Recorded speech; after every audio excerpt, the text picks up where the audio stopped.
ठैनी। एक दिन शिवानी और प्रज्ञा रसोई में खाना बना रही होती हैं।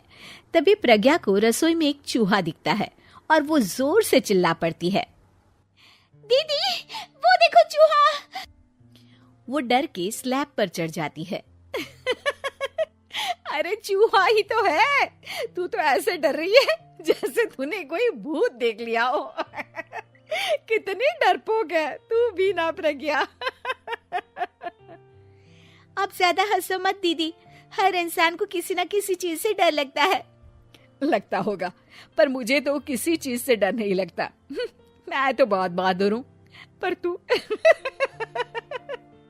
हद कर दी भाई, एक चूहे से डर गई है। एक दिन प्रज्ञा अपने कमरे से बाहर निकल रही होती है और तभी शिवानी उसे पीछे से आकर डरा देती है। प्रज्ञा एकदम से उछल पड़ती है। दीदी ऐसे भी कोई मजाक करता है क्या?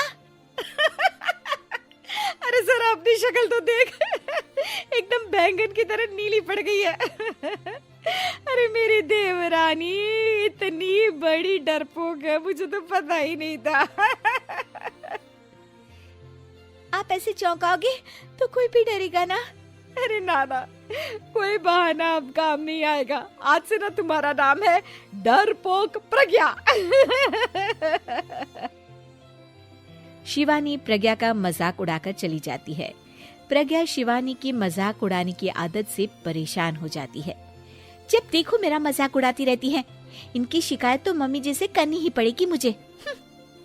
प्रज्ञा अपनी सास के पास जाती है और उन्हें सारी बात बताती है कि किस तरह उसकी जेठानी उसके डर का मजाक उड़ाती है।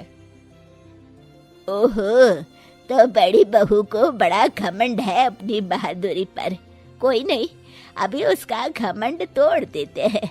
मेरे पास एक तरकीब है छोटी बहू, एक काम कर तू। प्रज्ञा की सास उसे अपनी जेठानी को डराने का प्लान बताती है।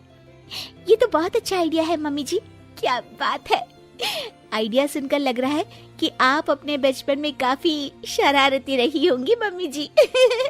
अब आएगा मजा मेरी बहादुर जेठानी जी को। प्रज्ञा अपनी जेठानी को डराने का एक प्लान बनाती है। रात में वो शिवानी के पास जाती है और कहती है, दीदी मुझे ना बहुत डर लग रहा है। क्या हुआ मेरी डरपोक देवरानी? दीदी मैं छत पर गई ना तो मुझे ऐसा लगा कि कोई वहाँ है। ऐसा लगा जैसे मुझे कोई वहाँ देख रहा था, जैसे कोई साया। अरे क्या बक रही हो, तेरा वहम होगा। नहीं दीदी, आप चलो ना प्लीज मेरे साथ, मुझे तो बहुत डर लग रहा है। मेरी एक साड़ी सूख रही थी, वही लानी है। प्लीज आप चलिए ना ऊपर मेरे साथ। ओफो, चल। प्रज्ञा शिवानी को बहाने से छत पर ले जाती है और वो उसके पीछे चल रही होती है। ले आ गए हम छत पर, कहाँ है भूत, दिखा, कहीं तो है नहीं।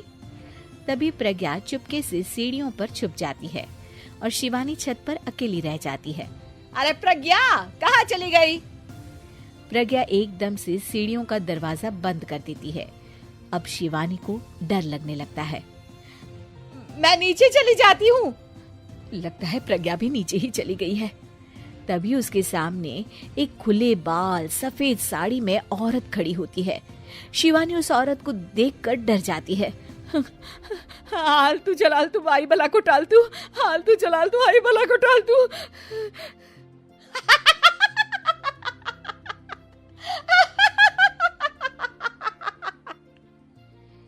चुड़ैल की हंसी सुनकर शिवानी बुरी तरह डर जाती है। नहीं, मुझे छोड़ दो, भगवान के लिए मुझे छोड़ दो। नहीं, मैं तुझे नहीं छोड़ूंगी, मैं तेरा खून पी जाऊंगी। तभी चुड़ैल की हंसी उसकी सास की हंसी में बदल जाती है।